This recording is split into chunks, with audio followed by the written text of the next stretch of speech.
Welcome to Volleyball State, your look at volleyball in 6 rotations. Here are your hosts, Jeff Sheldon and Lincoln Arneal.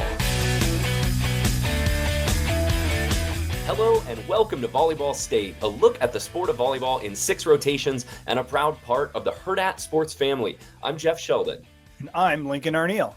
Hey, the first weekend of the Ncaa tournament is in the books. The tournament has mostly gone chalk, but a few upsets have kept things interesting. We're going to set up the regional round, take a look at the Sweet 16, and a whole lot more. Plus, hey, happy portal season to all who celebrate. I don't know why this sport is doing things at two things at the most important time of year, but the transfer portal opened on Sunday, and we've got some interesting names that have jumped in. If we've got some time left today, we might drop one or two of those. But hey, the main focus, Lincoln, is on the NCAA tournament. Before we dive into all of that, tell the folks where they can interact with us all throughout the week in the digital spaces. Yes, follow us on lots of social media at Volleyball Pod. We're on Twitter. We're on Blue Sky. We have a TikTok account.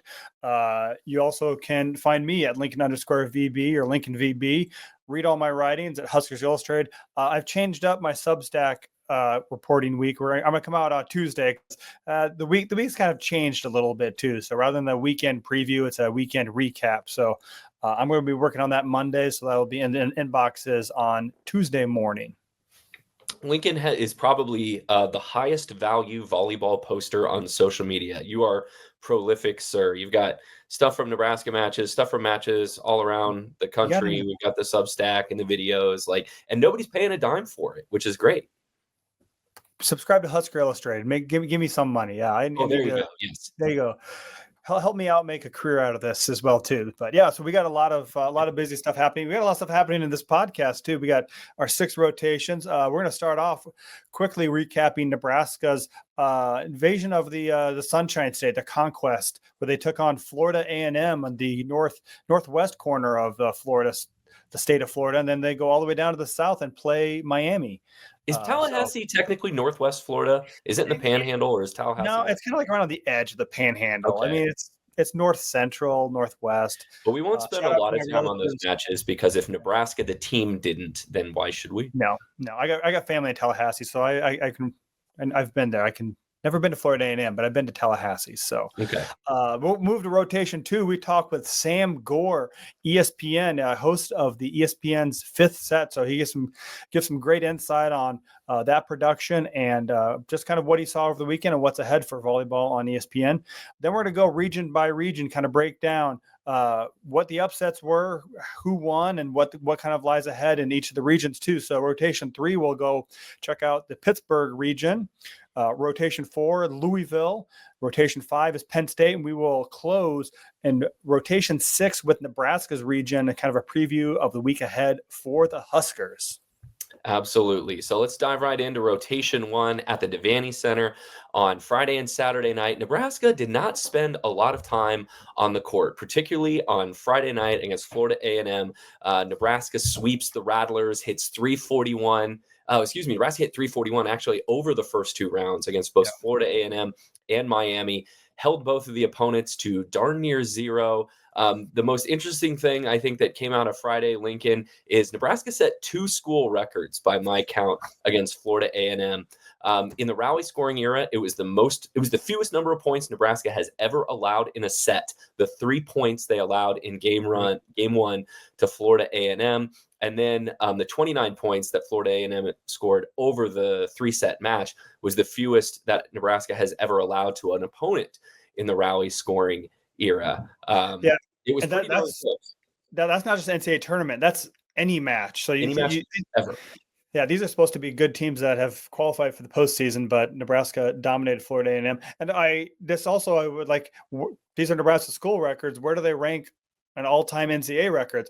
I did a little bit of digging. It's kind of hard to do that, but I could tell that neither of them are solo records. I did find, I think Evan Bland was sitting next to me on Friday night. He did find that Penn State played Binghamton in 2012 and also allowed 3 points. Penn State's always a good bet to look at these low-scoring records because they play a lot of very average small schools from the northeast part of the country who are not that in the first round of the tournament. Yeah, and so not only that's the ties Nebraska for the fewest points scored in an NCAA match. Penn State, I did see they played Howard in 2018 and only allowed 26 total points, 9, 9, and 8. So officially, the match on Friday was an hour and 7 minutes, and I'm not convinced that was longer than it actually took by 2 or 3 minutes. This is how fast the match went. I actually got to go to this match. My wife and I got tickets on Friday, and we got a sitter for our boys, and we went down a little early, and we grabbed a drink near the Devaney Center, and then we left and we went to the match. And then we went back to the same place after the match because it was only 8:05 and we hadn't eaten yet. And the same bartender was there, and they're like, "You guys are back already?" Like, she was shocked by how quickly it took, and it kind of got off, right away with these big long Nebraska serving runs. In fact, one of the people that was at the match with us asked if Florida A&M was running a 5-1 or a 6-2, and I said I can't really tell because they haven't played 6 rotations yet. Yeah. And so I couldn't really answer that until the second set. Yeah. So just blow by blow a little bit. I mean, Nebraska, Florida A&M scored a point early. They blocked Merritt Beeson. Sorry, Merritt, gave him a nice, generous points. But then Olivia Mack went back to the service line after a side out. 10-0 run for the Huskers. They're up big. They do get a kill by Florida. The Rattlers got a kill, but then Merritt Beeson sides out quickly, and Nebraska closes the set on a 12-0 run too. So 25-3. Again, you mentioned, you can tell what rotation. And Laney Choboy didn't check into the set. Kennedy Orr didn't play in the set because they didn't get to the rotations where they check in. So that was the other thing the people at the match with us asked is like, how come Laney Choboy's not playing? Like, what's wrong with her? I'm like, they haven't, they're not doing the things they normally do because they're only going through 4 rotations.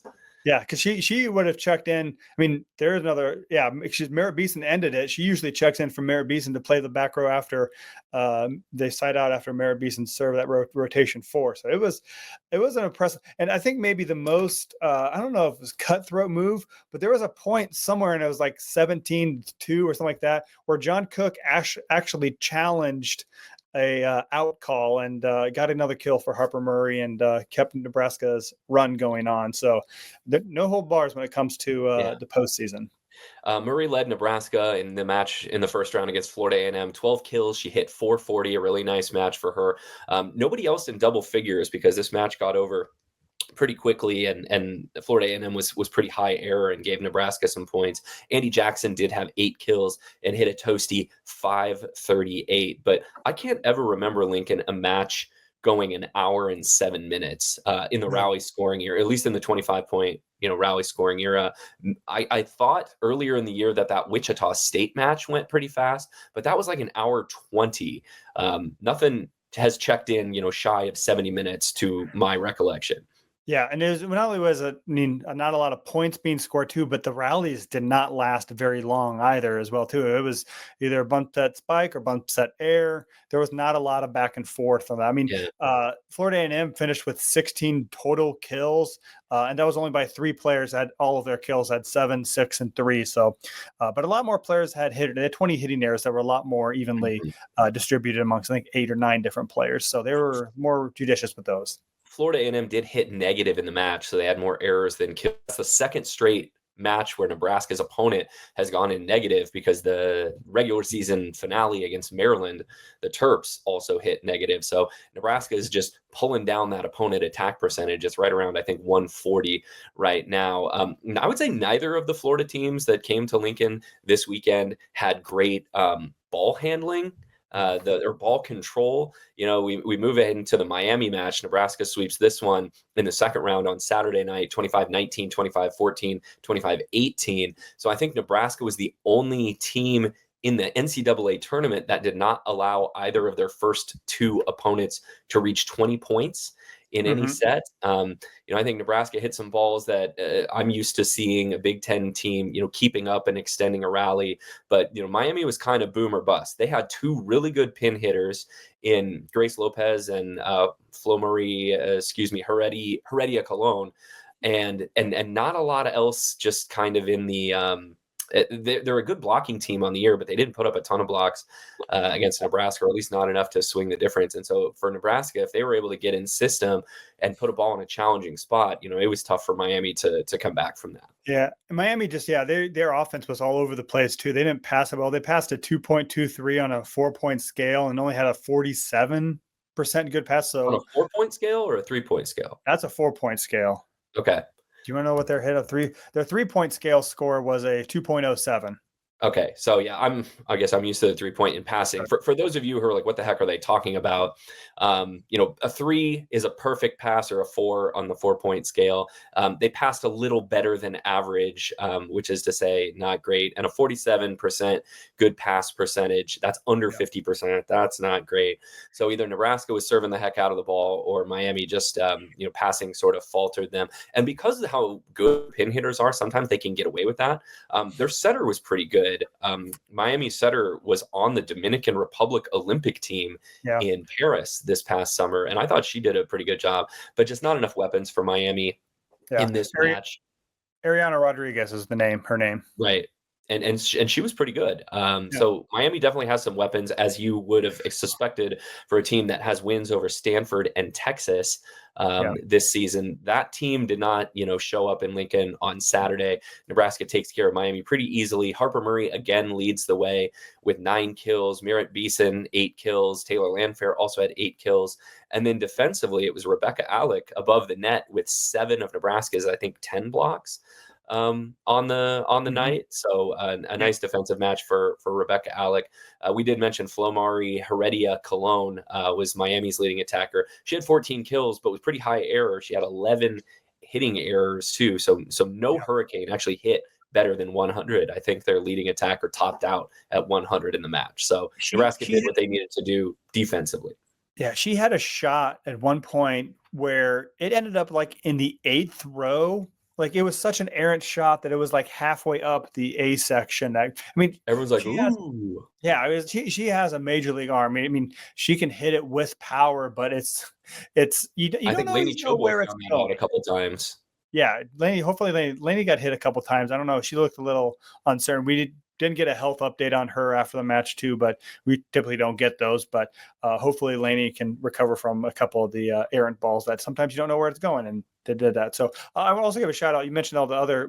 The middle blockers I thought had a decent game too. They were involved. Rebecca Alec had 6 kills, and so did Andy Jackson. And Bergen Riley had 4 kills on just 7 attacks. So very even distribution of the attacks tonight. So I thought it was a very good offensive match for Nebraska too. After we saw a little bit of struggles in the last week of the regular season, I thought Nebraska bounced back against teams that are not of the caliber of Penn State, but they're postseason teams. Well, you've seen this the last few years from Nebraska, or at least I feel like this has been my perception, is when they end the regular season, they're coming off of playing a really good team, whether it was Penn State this year, Wisconsin the last couple years, and you feel like Nebraska has some sort of a big glaring question mark going into the tournament. And then they play their first couple teams in the tournament and they look like gangbusters because the teams are just not, you forget that not most teams in the country don't play like Elite 8 caliber opponents in every match like it seems like Nebraska does when they're running through the end of the Big Ten. So, just like we talk about Tournament Texas kind of pulling themselves together and, peaking at the right time in December, maybe that's what we see Nebraska do.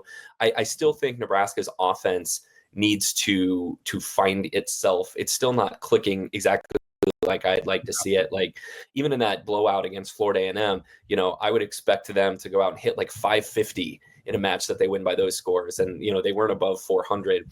So I still think Nebraska leaves a few too many points on the court offensively, and you can get away with it when you're playing Miami or Florida A&M, but like they're going to move into a next level of competition starting this weekend where like you can't have bad matches anymore. You need your offense humming, and your pin hitters need to get kills and put balls away, or else that is going to be the last time that you're on the court.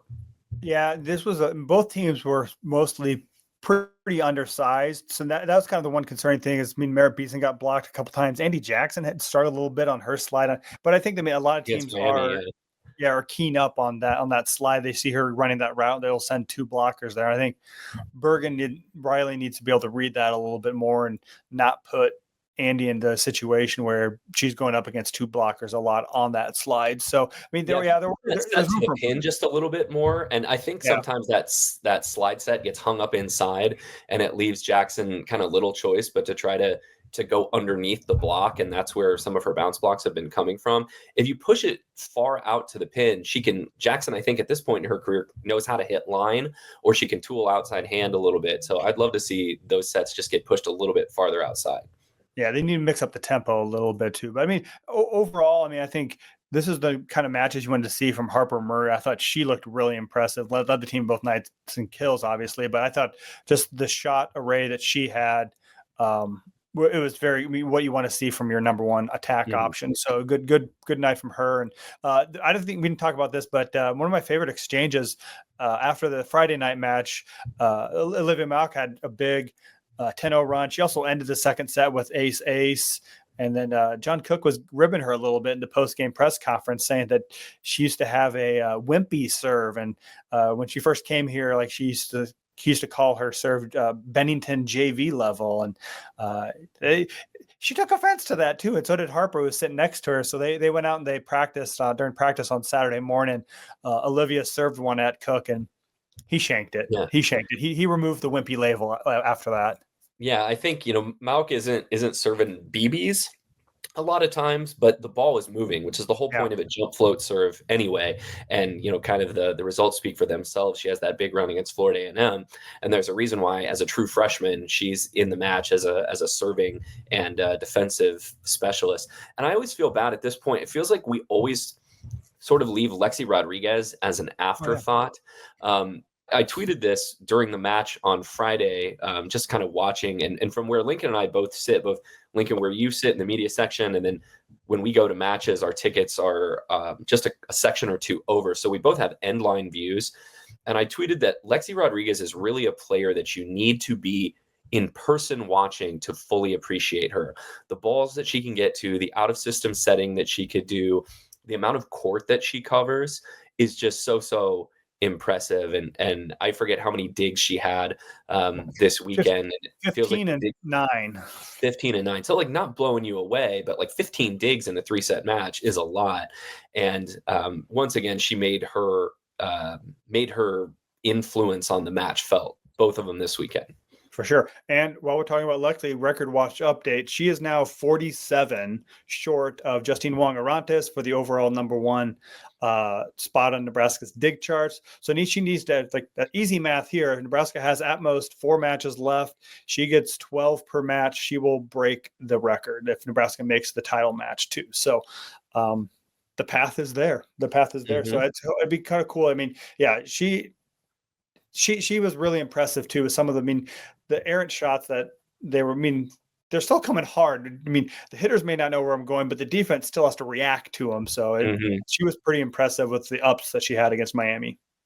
That's right. So Nebraska advances to the Sweet 16. They're going to host Dayton on Friday. We're going to break down the Lincoln Regional a little bit more in rotation 6. But right now, we get a great chance to talk to one of the faces and voices of this year's NCAA tournament. In rotation 2, we were able to be joined by ESPN's Sam Gore, who hosts the 5th set. They call it the Whip Around Show, so where they take you to different regions all over the country. It's actually a great way if you have a rooting interest that goes just beyond one team. You want to capture the whole tournament without having to flip your channels around a bunch. You can watch Sam Gore and his great crew in the 5th set on ESPN, and he joined us for our interview in rotation 2.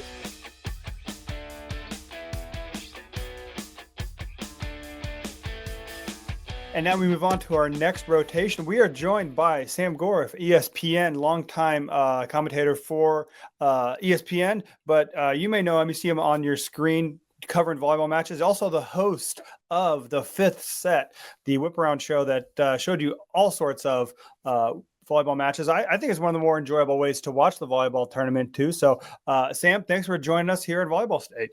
Yeah, sure. Thanks for having me. I'm honored. Well, great. We'll start with that. I mean, I know it was a lot of Thursday, Friday, Saturday matches. I think there were 23 matches on Friday. How fun was that, just to kind of live in the mass chaos of that a whole entire day? It's exhilarating. I mean, it is so much fun because the way our studio is set up, we literally have a massive wall that is covered with the potential to have 16 sites up at once. So we would sit in our chairs and watch that wall, but you have to be careful because when we were on camera, we're only obviously showing things off of a program monitor. So if you get caught up in what's happening at the wall, you start talking about something that the audience isn't seeing. So you had to really focus on that monitor to know what our audience was seeing. And then on the breaks or when we would throw to sites, we could all watch the big wall. But it was incredible. And we kind of thought it would be just because of the balance of the bracket this year and getting to see new matchups from around the country from different conferences.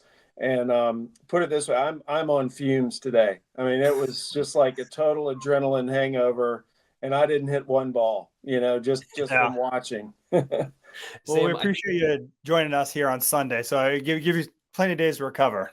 Yeah, that's right. We'll have a regional studio show as well, but it'll be full coverage of the matches, and then they'll throw back and forth to us in the studio for the regionals.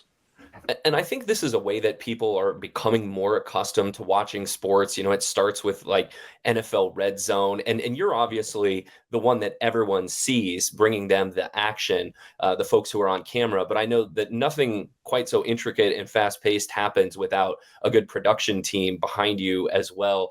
How many people are involved in the production of the fifth set, and how exactly are they preparing you to bounce from one match to another when so much chaos is kind of happening at once? Well, the interesting thing about this year is we were in Bristol, Connecticut at ESPN headquarters. So on the set was Paul, Jen, and myself. And then we had a researcher in there with us, an audio person, and a camera operator. And then there's people back in the back where the audio is. However, our actual control room was in Charlotte. So it was a little bit of a different setup this year because we had two producers. Our main producer is James Davidson. The other one's Kara Lagana. They were in Charlotte with two directors and then a whole slew of production people behind them. But basically, it's a collaboration. I'm the only person on the set that can talk back and forth to the producer. We can all hear the producer, but I'm the only one that can actually talk to them. So it's really a team effort. We're the ones that get to talk on television, but the producer really is monitoring those boards with people in the control room to figure out where we need to go. And our emphasis is always on getting people to the most important action. So in that control room, you have the producer who's the leader, but everyone has the power to say, hey, what about this? Or, hey, let's go there. And then we do too on the set, like, hey, I really think we should get over to, this site because this is about to happen. So I don't know the number of people that are involved, but it's a lot. Yeah. We mentioned that you mentioned Paul Sunderland's on set, Jennifer Hoffman, Anne-Marie Anderson, and Nicole Branagh. Also, it's kind of a total team effort. You got two different shifts of them coming, of your analysts coming in. So it's a good show. We were talking about this as we were kind of covering Nebraska last night too. Why is it called the fifth set? Like, is it like mimicking the red zone? Or should it be called the sixth set? What's the fifth set about? It's funny, Lincoln, because when we knew we were creating this show, we all submitted ideas for the name, and somehow the fifth set won. That full disclosure, that was not my submission. I had another name. But it was it just seemed to be what the powers that be decided that they should call it the fifth set. But I was with you. I'm like, well, it should be the sixth set, shouldn't it? Yeah. Or there were a couple other names, but it just seemed to be from a marketing standpoint and a little more palatable than some of the other names we had. So yeah. A wraparound show like the fifth set, to me, is another sign of just the growing popularity and marketability of the sport of volleyball. It does kind of, in my mind, bring up a chicken or egg type question, Sam. Is a show like yours the result of growing interest in the sport of volleyball that you've seen at ESPN, or is it more of a strategy to drive even more interest in the sport and try to level it up a little bit too? It's an interesting question, and basically the way I would answer that is the sport of volleyball is what led to the decision to create this show. However, this show was created to further grow the sport as well. So the interesting thing to me about volleyball, as opposed to softball and women's basketball, the participation numbers all across the country in volleyball are astronomical. Mm-hmm. So we already have an audience out there supporting volleyball, whereas in other sports, they really had to build that audience up a little more through what we did at ESPN. However, I've always argued our audience is already out there because all these kids around the country are playing it. We just need to give them the product and then find a way to connect all of them to support what we're doing. Because if everyone showed up to watch volleyball that plays volleyball, I mean, every one of our matches would be, very high profile, and we wouldn't be competing as much with some of the other sports this time of year. It's hard to get positioned this time of year with college football ending, college basketball starting. You've got hockey in the mix now. So there's a real competition. That's one of the reasons why our control room was in Charlotte and not in Bristol, because they didn't have the space. So they had the studio for us, but all the control rooms were being taken by other shows. But to get back to your original question, it's sort of a combination. And I hate when people say that because it seems like they're dodging the question. But the popularity of volleyball led to us knowing we needed to do more. We could not at the time provide full coverage of all 16 sites on our linear networks because of the other properties we have. But we knew that by putting this show on the air, it would grow the audience. For example, when we first did this show, it was strictly on ESPN Plus. Mm-hmm. And only having it on Plus 1 year justified to our bosses that it needed to be on our linear networks. So we would like to get to the point, for example, I think it was Friday night, the 2 hours that we were not on the linear network when the basketball game took over, and then we came back after that. But those 2 hours were two of the most exciting hours of the entire tournament, where all these matches just started ending at the same time. And we don't want to miss that for our linear audience. So I do think that next year you may see the entire show on linear. Yeah, that's great too. I mean, people complain. I mean, ESPN Plus is not that expensive. It's $12, and you get a lot of volleyball. But it's nice to have that access for people who just have the cable package and not streaming. Well, and the good news about that is eventually we will be offering a direct-to-consumer product. So right now, like for example, if I want to watch ESPN, ESPN2, or you, I can't do it through ESPN Plus. I have to have a cable subscription. But eventually, you'll be able to buy ESPN's full suite of networks. So therefore, your ESPN channel, linear channels will be included in the digital package as well. Yeah. Let's kind of switch to talk the volleyball that you got to. I mean, you came on to air to Loyola Chicago beating BYU. That's a heck of a way to kick off the tournament too. I mean, what matches that you saw during the weekend really are sticking with you? Like, that was a fun match to watch. I mean, obviously that was a great way to come on air. You couldn't have scripted that any better. Yeah. And we obviously didn't see that coming. I mean, to me, the match that stuck out the most, just because it happened yesterday, was the UNI Louisville match, because historically we've never had a number one seed not reach a regional. And it was, they actually ran a piece where they had been filming us just in the studio off camera reacting. I couldn't sit down anymore. Paul and Jen were just, it was crazy because we were watching as fans. And so to me, that was probably the most fun moment of the tournament, single match. But the night on Friday, when we had several matches coming down to the last set, that was thrilling as well. I will say my wife is a Northern Iowa grad. That was not the most favorite match for her. I mean, it's heartbreaking to see how that ended. But then again, it's just the beauty of that tournament and what number one teams have to go through to win a championship. So it was a great credit to UNI and also to Louisville that they were able to handle that and still win. I'm glad you brought that match up, because that match was ending kind of, I think, right when Nebraska-Miami was maybe going to the third set. And Lincoln, I don't know if you were able to have it up on your iPad in the Devaney Center. I was at home watching that, and when I saw, that they were 11-11 in the fifth or whatever they were at the time, I actually switched over to Sam and his crew and the Northern Iowa Louisville game. And oh my gosh, we have this queued up to talk about a little more in depth later in the show, Sam, but just what Northern Iowa had 2 match points. They might have eventually had a third once they went to extra points. And I could see why you all are living and dying with that match, because they just couldn't keep a serve in on the most pivotal points of the match. It was, it's kind of all the reasons we watch sports.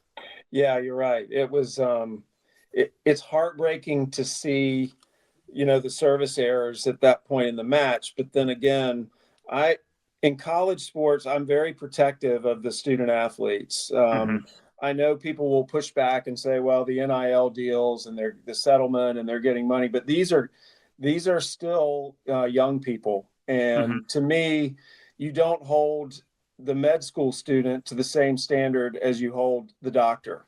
They're still learning, they're still growing, and so they're prone to make mistakes. And so I hope that any mistake that's made at this level in college is going to be used to benefit them later in life. But it was a great match. The tournament had gone kind of mostly chalk to this point, although we do have some upsets, and that UNI Louisville match was a near upset. Just from your perch and all the matches you've been able to see, who have been the most impressive teams in the first weekend of the tournament?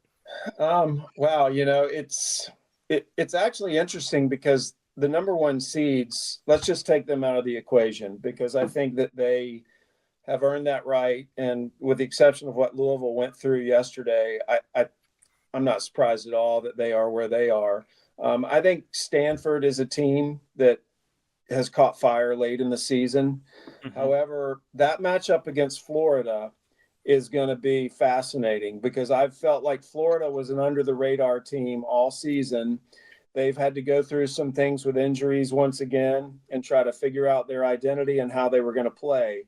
But you could end up seeing a team like Florida, making not only a regional final, but the national semis coming out of that regional. Also, I like, I love Creighton'S team. I had them earlier at Louisville. They probably should have won that match against Louisville, but it got away from them in a fifth set. I think Texas A&M is a team that not a lot of people have really talked about this year and seen, but the way they play is interesting in that they have a mentality. They are going for kills. So they're not trying to keep the ball up or in play. They are looking to rip as soon as they can. And when you get in tournament play and you're up against a team that may be a little nervous, maybe a little tight, and the other team just comes out swinging and punching first, they can get hot. And you know how what a momentum sport volleyball is. I think A&M could be a bracket buster too. Sam, have you done some A&M matches just throughout the season? I did not have Texas A&M this year. However, if you have a Sunday match, there's usually a Friday match in the SEC. And if that team is playing at home that I'm doing on Sunday, I will go in on Friday and watch to prepare for the Sunday match. And so I was able to see A&M play, but I didn't actually call their match. I just was able to see them play a couple of times at sites where I would have the Sunday match. Nice. Well, I think this sets up for this weekend too. I mean, talk about the excitement and energy around it. I mean, ESPN kind of made some changes to the way they're covering the second weekend too, is spreading the matches out. Yeah. There's no overlap. I mean, everyone one will be on either ESPN, ESPN2, or there's Nebraska, Wisconsin, possibly, or the Nebraska's regional final will be on ABC. How big of step forward is that for just the coverage of volleyball? Well, I think that we're at a point now where volleyball has everyone's attention at the highest level in our company. The person that is now in charge of every sport at ESPN is also my individual boss in tennis right now. And when I met with him at the U.S. Open in one of our meetings, as I was getting up, he just said, "Hey, I just want you to know I'm a massive volleyball fan, and that's going to be our next big sport."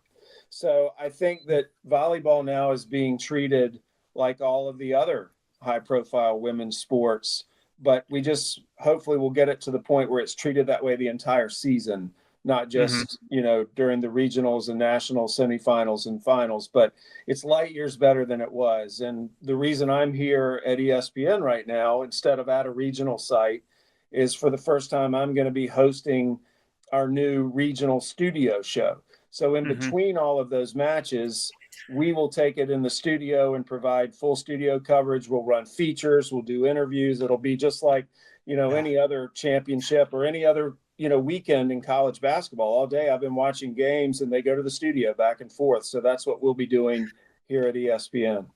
Yeah, I imagine that'll be a little bit challenging because, well, I guess between the matches, there's kind of a set between match 1 and match 2 at a regional side too. But the one thing about challenging about volleyball is a match could take 90 minutes. It could take 3 hours too. So I hopefully you got lots of features and lots of. We do. Pretty much for the last month, we had a producer out with a camera all across the country. And all she did was film features with some of the higher profile programs around the country.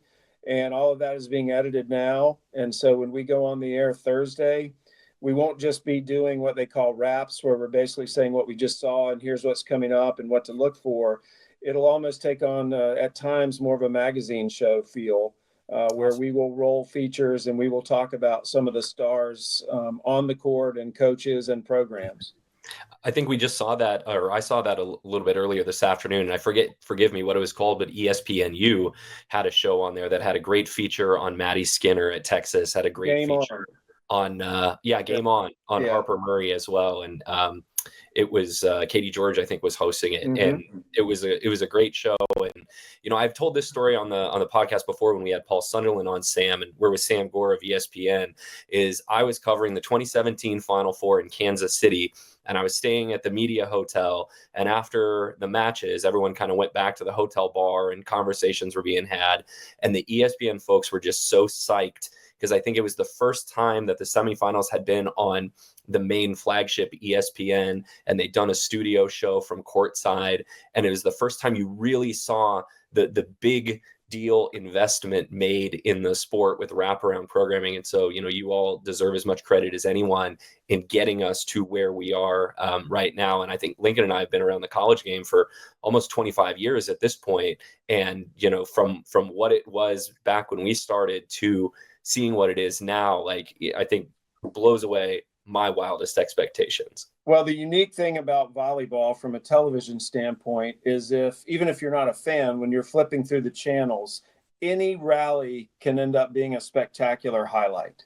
The entire match from first serve to last ball, you can have a highlight in any rally. So if you're flipping through the channels, you're going to see probably a spectacular play at some point, and you're going to want to stop and continue watching. And so it just sucks you in. Volleyball really has what we call a stay factor, where for the casual average sports fan that isn't a volleyball fan, they stay on that channel based on the nature of the beauty and the intensity and dynamic of the sport. Absolutely. Sam Gore of ESPN, thank you so much for being on Volleyball State today. We're going to see you this weekend on the 5th set, and we're going to find out who's going to be heading to the Final Four in Louisville. Okay, guys. I'm honored you had me on. Thanks. Thank you so much.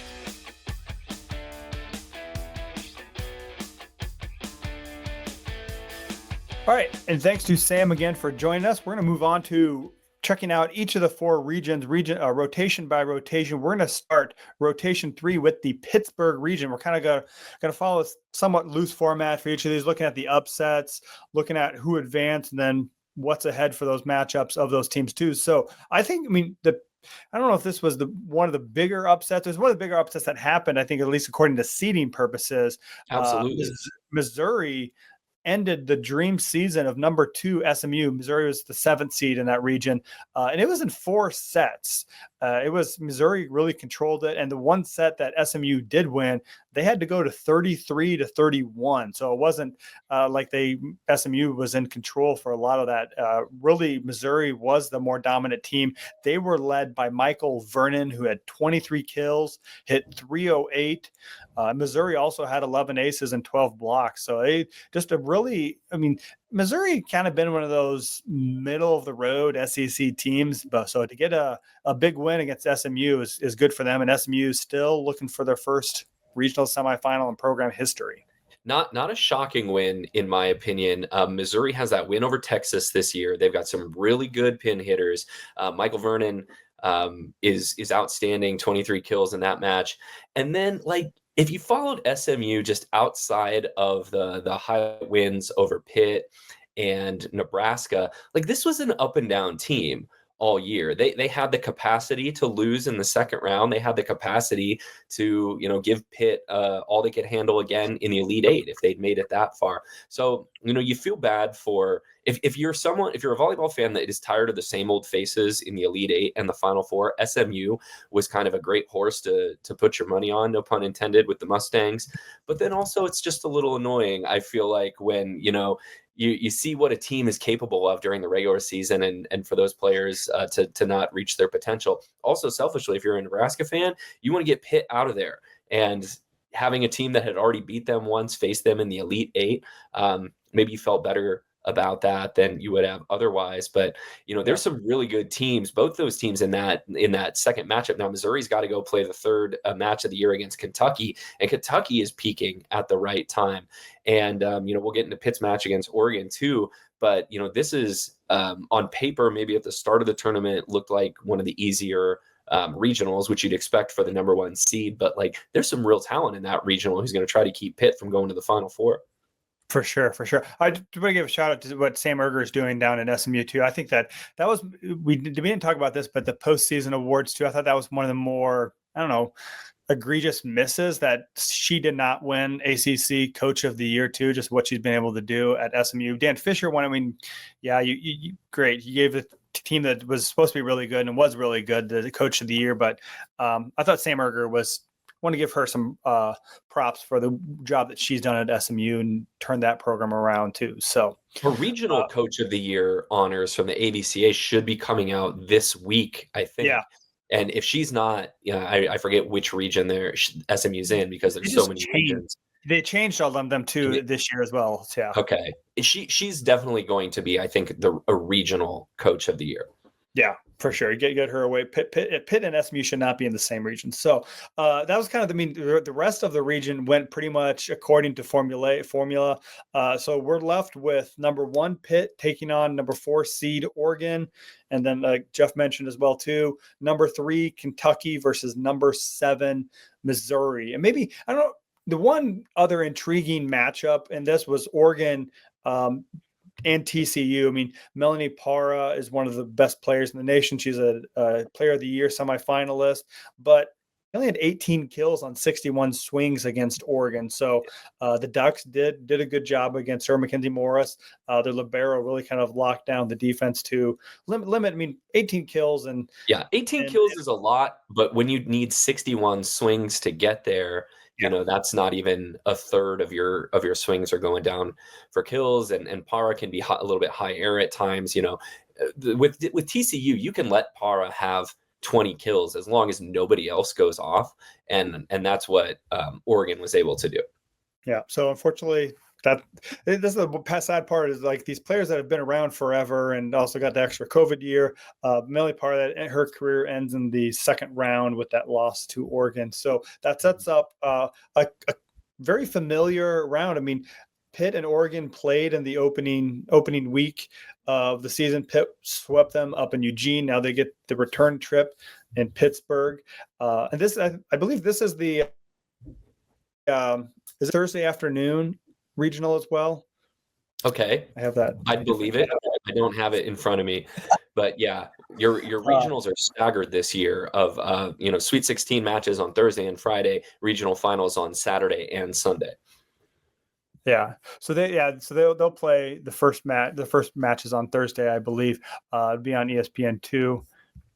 Yeah. So, yeah. So that then, like you said, it'll be all SEC matchup in the other regional semifinal between Missouri and Kentucky too. Which I think. I mean, you mentioned what Michael Verne has been able to do, but Brooklyn DeLay also is capable of going off and having huge matches and really putting up big numbers too on the attack. DeLay was voted SEC Player of the Year, even over Kennedy Martin at Florida, which I know kind of caught a lot of people by surprise. She's just a sophomore. She's really, really good outside hitter for Kentucky, who's from Kansas. She didn't end up going to Kansas or Kansas State, went to Kentucky and is having a great career there.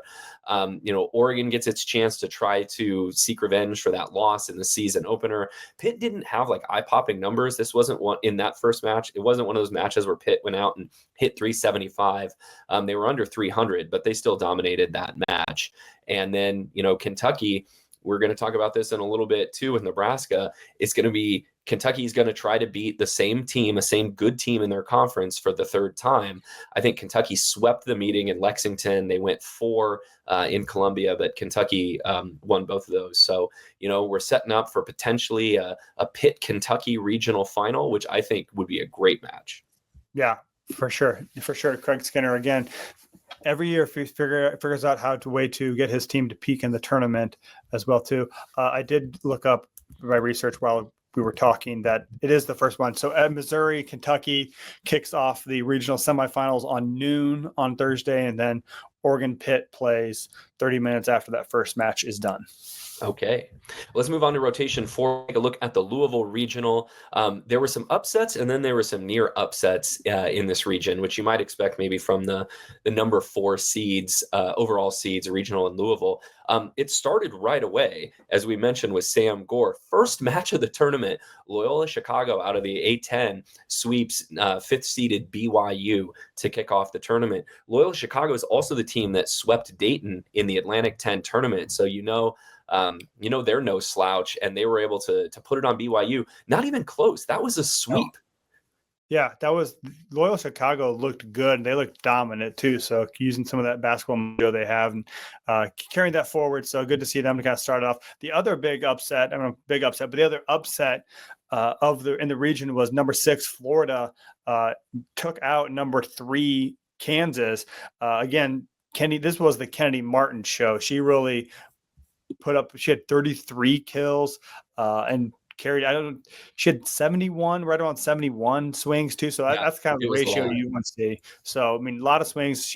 And they switched their offense in there. I was watching the box score for this one. I wasn't able to watch a lot of the live action, but I feel like Logan Parks started the match at setter too. But at some point, Alexa Stuckey came in, and I mean, their assists were fairly even at the end of the match too, but I know they were just running a 5-1 as far as I could tell. Yeah, and this was a great atmosphere too at the gym they have down there. Was at the Horace Family Center. I forget how to pronounce it, but they have a great home court advantage. KU does in their gym in Lawrence, and for Florida to kind of go into that atmosphere and snag a win in 5, that's a great feather in Mary Wise's crew's cap. So that moves them into a match against 2-seeded Stanford coming up in the Sweet 16, and that's the Louisville regional. And then we almost, Louisville was almost bounced from their own regional. This was the match that I turned away from Nebraska Miami to watch. We told Sam, Louisville pulls it out in the 5th set against Northern Iowa. Northern Iowa had 2 match points in this match. They were up 14-12 in the 5th, and the thing that Bobby Peterson, UNI's coach, was probably led to a sleepless night last night, they could not get a serve in. They were serving up 14-12, and they serve in the net, I believe. There were at least 2 more times as we went to extra points that Northern Iowa had serving errors on, and it was multiple players that were doing it. And I think they also had 1 more match point, maybe up like 15-14.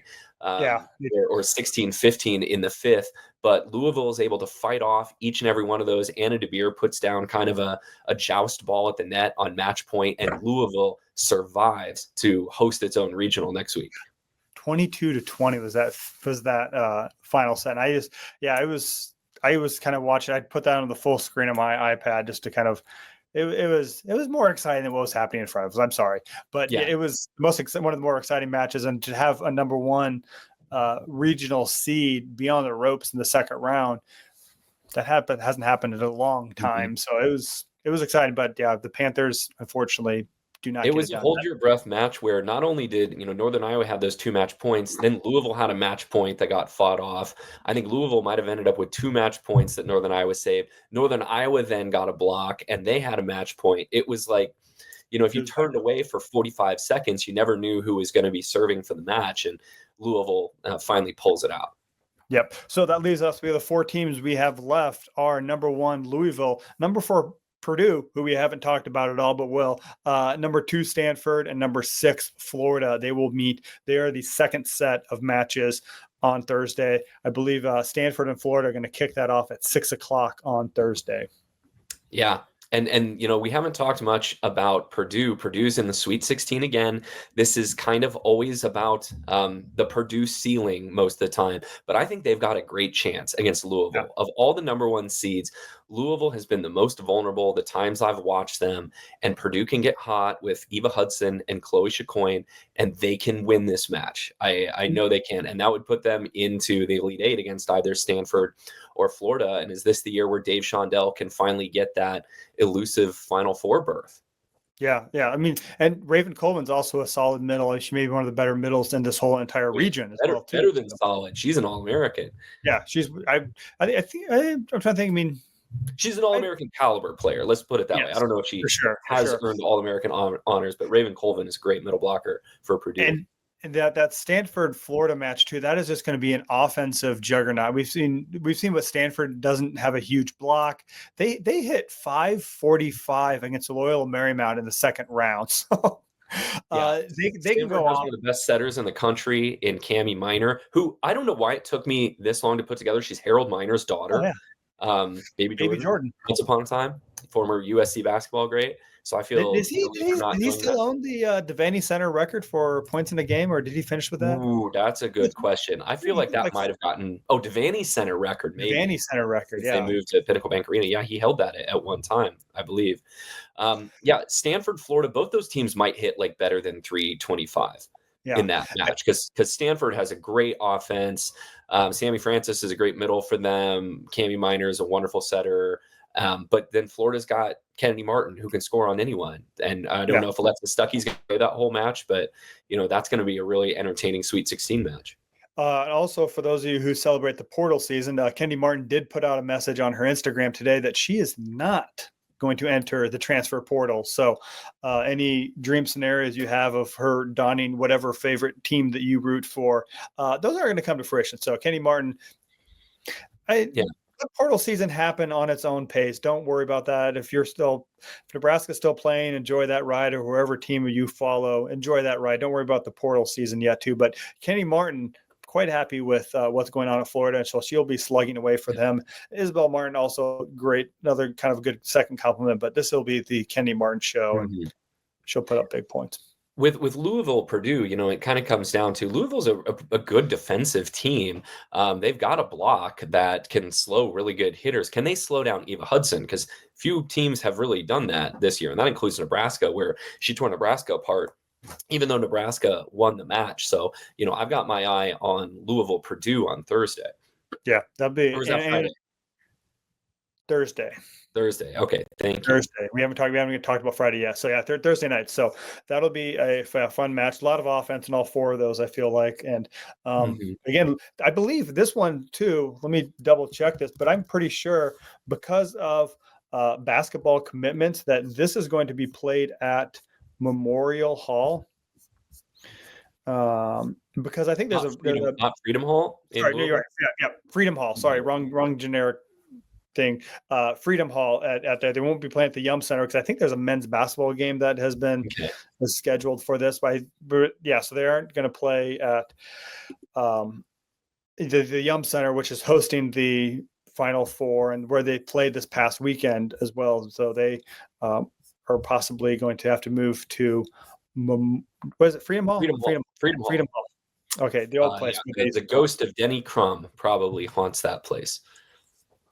So let's move into rotation 5 and look at the State College Pennsylvania Regional. Penn State Nittany Lions, not a lot of trouble there. There were some upsets, however, in the Penn State region. Number 5, not a huge upset, but hey, it counts. Number 5, Marquette, who was the only team in the Big East to take sets off of Creighton, I think, this year until the very end of the season. They go out to Salt Lake City and knock off the 4-seed Utah 15-12 in the 5th set. For the Golden Eagles, Aubrey Hamilton, 20 kills and 12 digs.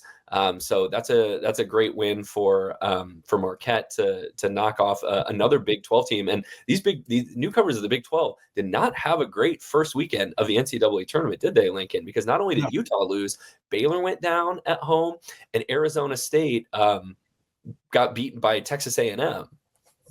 There's the Big 12 I thought was always, I talked to someone last week too. And then KU lost too. Yeah, I thought the Big 12 was a little bit overrated a little bit, but they did not do well for them for their kind of the Big 12 banner, I should say. So, and I think, we talk about the 4 versus 5 as a minor upset, but it is an upset because especially in volleyball, the 4 versus 5, the number 4 team has home court advantage. You're winning. You're literally playing at home. If you're playing a neutral, then it's not much of an upset. But if you're playing a number 4 seed at home, that carries a little more heft to it. The other big upset happened in that region too is up in Creighton's frame, a section of the bracket too. Mississippi won its first ever NCAA match they beat number 7 Florida State 15-13 in the first set too. So some local connections for them. Superior graduate Shayla Meyer, she had 13 kills, 16 digs, and Ole Miss coach Bree Henry, she was a grad manager on Nebraska. She was a grad manager. Well, I think it was the 17 national championship. Yeah, she was around in those years. I remember that. Yeah. So good for Ole Miss to get a win, and kind of they've had a very weird, strange journey the last few years as well too. But good for them to get that win. They did then fall to Creighton the next match. Their run came to an end swiftly in the second round. Creighton once again is playing lights out volleyball. Creighton, Lincoln, didn't drop a set at all in their wins over South Dakota in the first round. Ole Miss in the second round, and to me, this is the highlight of the Sweet 16 round right now. Is Creighton gets to go out to State College and face Texas with a chance to move to the Elite Eight for just the second time in Creighton school history. Busy weekend for Kirsten Bernthal Booth too. Not only does she coach Creighton to a second round win on Friday. That was the Ole Miss Creighton game. She gets on a plane first thing Saturday morning and flies down to Louisville to watch her daughter, Reese Booth, who plays for Northern Iowa. And you could tell that she was wearing her heart on her sleeve for that one, just how close that the Panthers came to upsetting Louisville. Would have been a crazy week in the Booth household if that had come to pass. But Creighton is rocking and rolling as they have, since the very beginning of the year. And I can guarantee you that, Jared Elliott's going to spend a lot of time maybe losing a couple winks of sleep trying to figure out how to stop Norris, Ava Martin, Kira Reinhart, and all the great players that Creighton's going to put out there this year. For sure. So that leaves us number 1, Penn State takes on number 5, Marquette. And then, like we just talking about, number 2, Creighton takes on number 3, Texas. These are the Friday afternoon matches. So I believe Creighton and Texas, they will kick off. That's early. That's like noon. Yeah, they'll kick off the noon Central, and then Marquette and Penn State will follow. I think, again, Penn State should take care of business. Marquette, good job, you made it to the Elite Eight, but I don't envision Penn State having many problems with Marquette. Yeah, but I'm right there with you. I don't know, if I could guarantee who's going to win that Texas Creighton match. I think in my bracket that I put into the Volleyball State bracket competition at ESPN.com, I actually picked Creighton to win that match. And I guess that's who I would be pulling for. But that's going to be a great match, I think, Creighton and Texas. The other time that Creighton made it to the Elite Eight, I believe they played Texas, right? Or they played in Texas, and Michigan might have upset Texas in the Sweet 16, and they played Michigan. It was one of those two. I forget which. But I know Creighton has an NCAA tournament history, either in Texas or against Texas. And we don't have to look that up now if I'm already doing it. If you're already doing it. So I just got vamped for a little bit. No, it is 2016. They did play Creighton, who's the one team who beat Michigan in the semifinal. Then they lost in straight sets to the fourth overall seed Texas in the regional final. So that was in 2016. That's right. Let's move on to rotation 6, which is the regional that I imagine most of our listeners are most interested in. Nebraska's regional. Let's figure out how we got here to this point. And the upset in this regional was the Dayton Flyers went down to Waco and upset host Baylor. I believe, was that in 5 or was that in 4?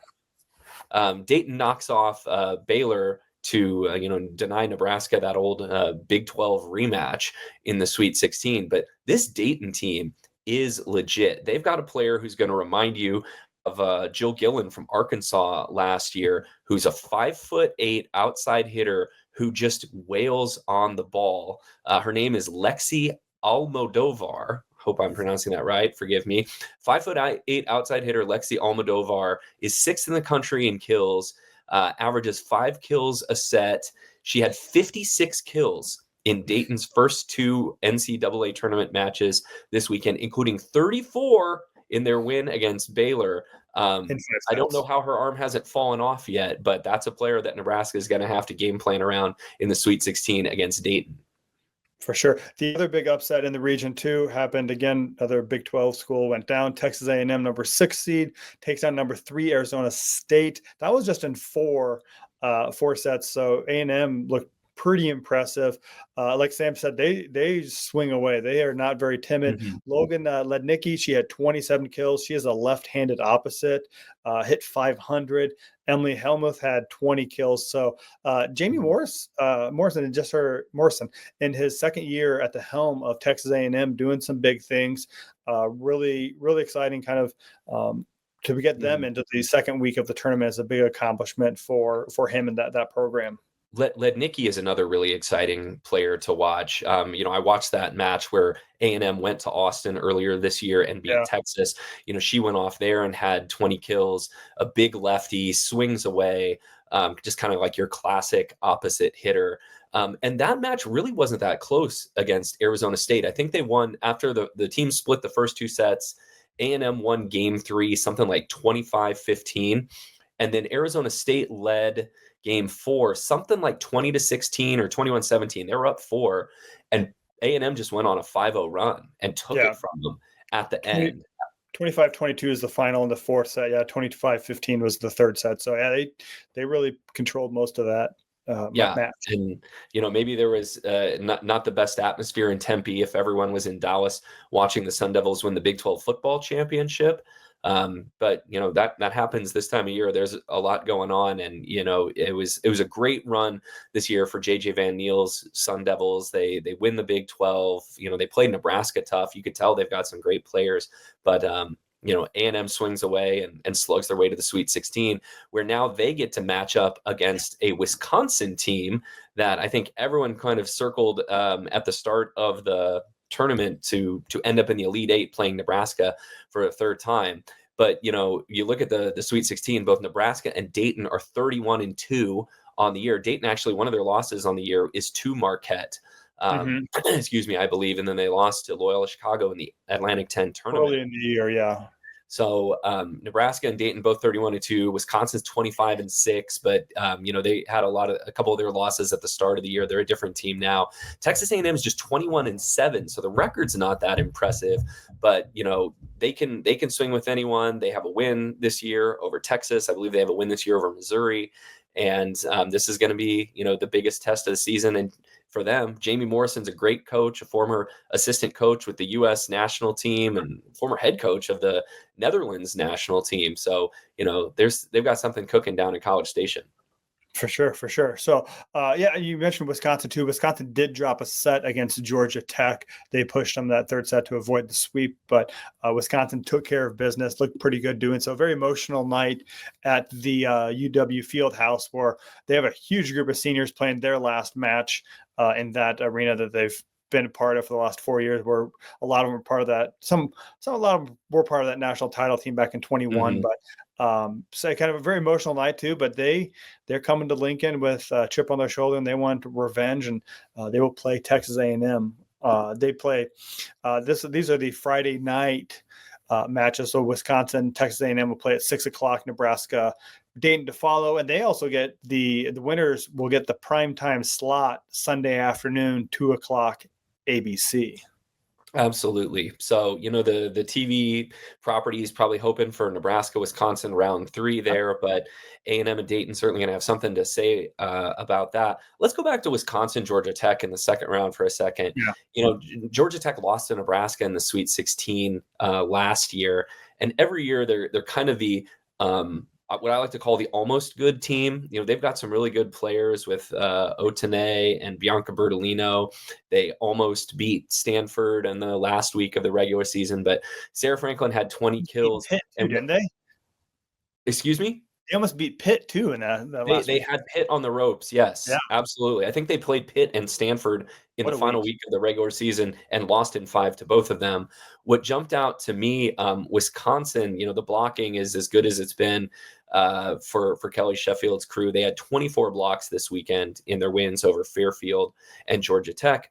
And what, Nebraska might see, or Texas A&M is going to see on Friday, is Wisconsin's getting back healthy. So both Lola Schumacher, the freshman libero who missed the Nebraska-Wisconsin match in Lincoln, she's back. Gulce Guchtikin played. So Wisconsin's ball control and their passing should be shored up by the return of 2 of their players who did not play in the Nebraska-Wisconsin match in Lincoln.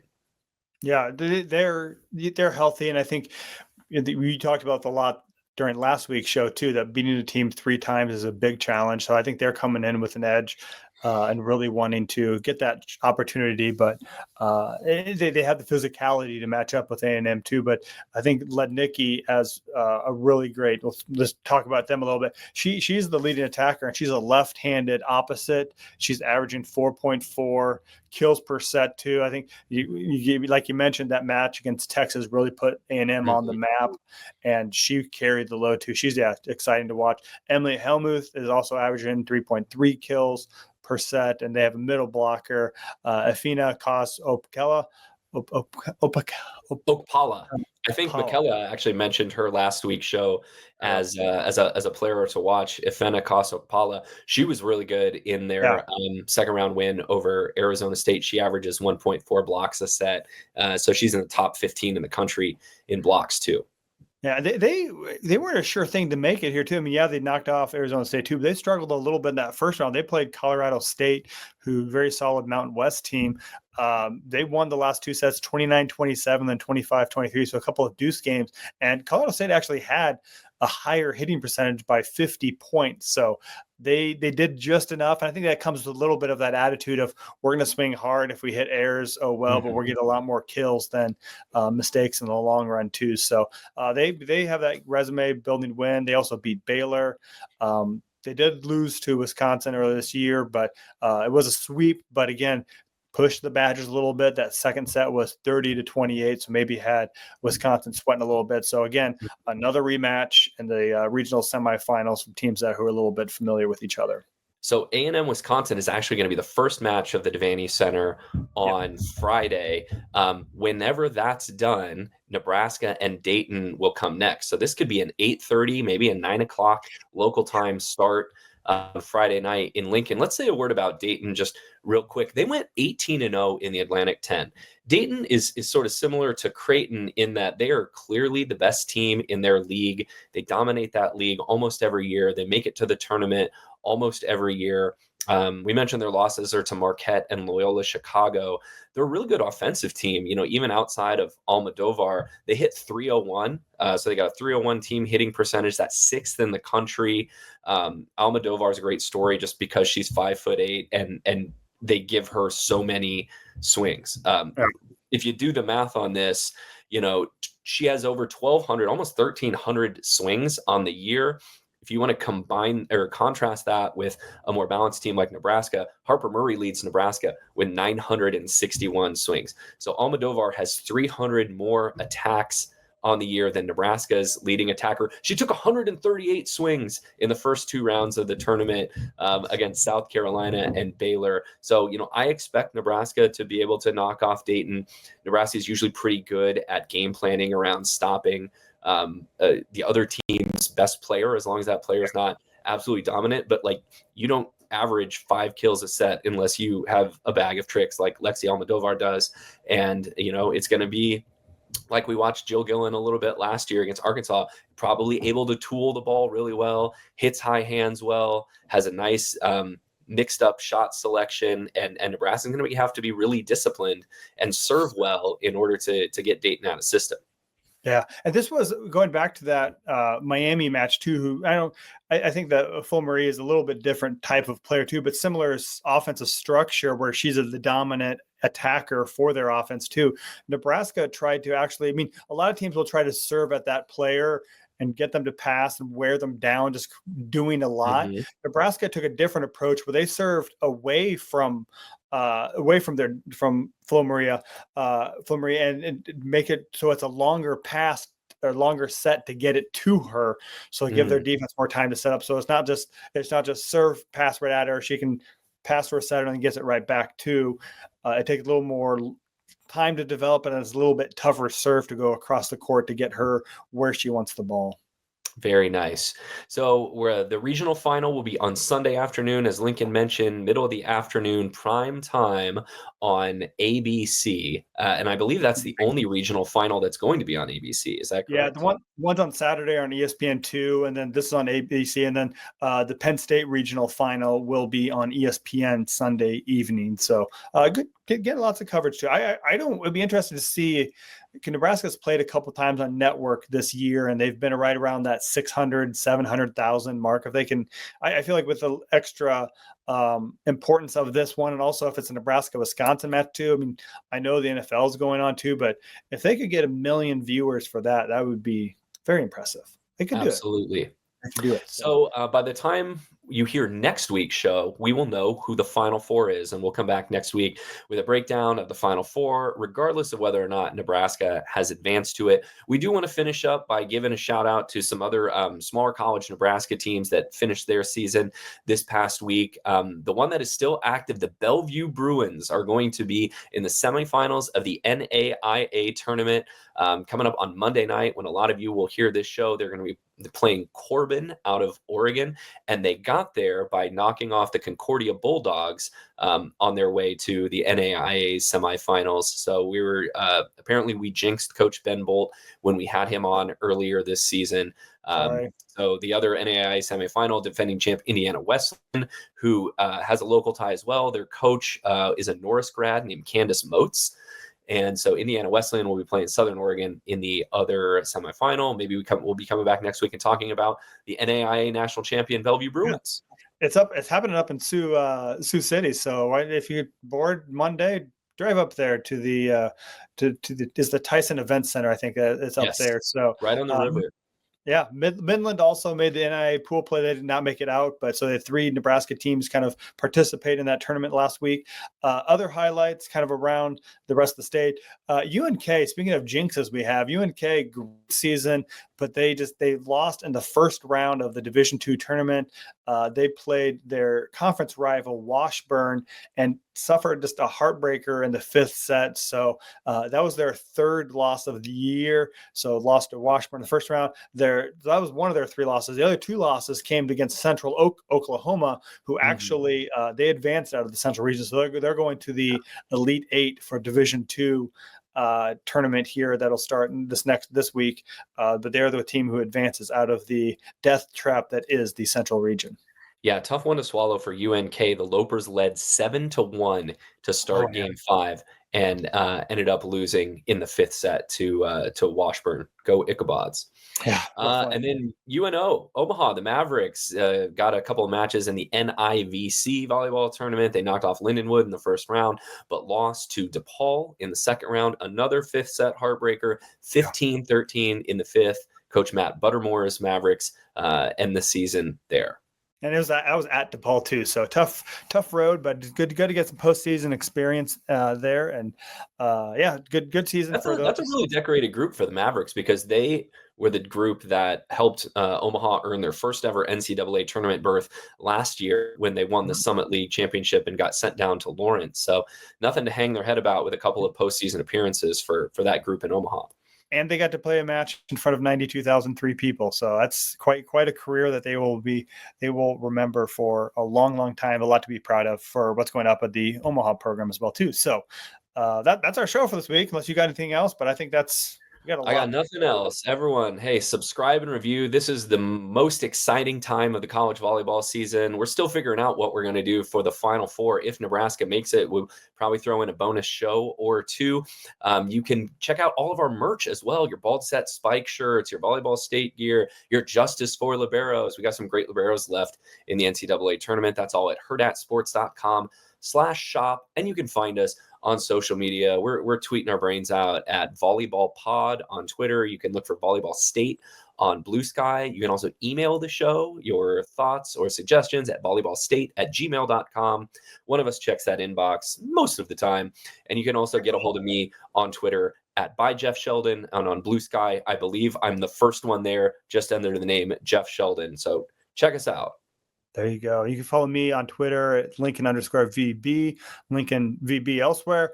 Lots of content coming your way. There's lots of exciting things happening in the volleyball world. This is what all the excitement leads up to. We got regional teams this week, All-Americans next week. So stay tuned for a lot more. And then the transfer portal. Oh, the transfer portal. That'd be People are already jumping in.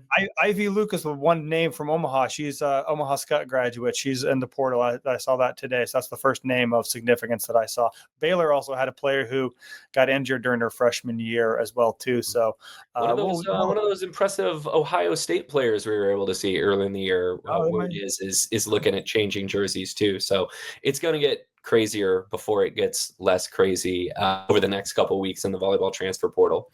So again, thanks to Kahm Broham for producing today's show. Thanks for Hurrdat Sports. Follow them on social media and YouTube, wherever you get your content. And thank you for living in the volleyball state.